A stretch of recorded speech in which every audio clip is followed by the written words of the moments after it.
خبر حصري كيهز بيت المغرب الفاسي.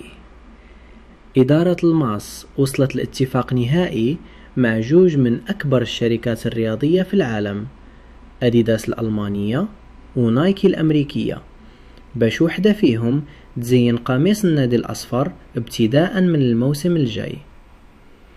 وقرار النهائي غيكون هاد الويكند باش تختار الإدارة الشريك الرسمي، والإعلان غيكون في السيمانة الأخيرة من هاد الشهر.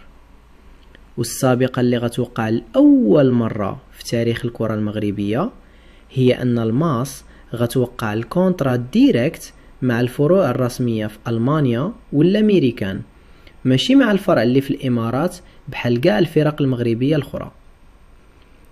الأهم من هاد الشي كامل هو أن الاتفاق كينص على جودة رقم 1، يعني نفس الكاليتي اللي كيلعب بها المنتخب النيجيري والفرق العالمية الكبيرة غنشوفوها في توني الماس الموسم المقبل.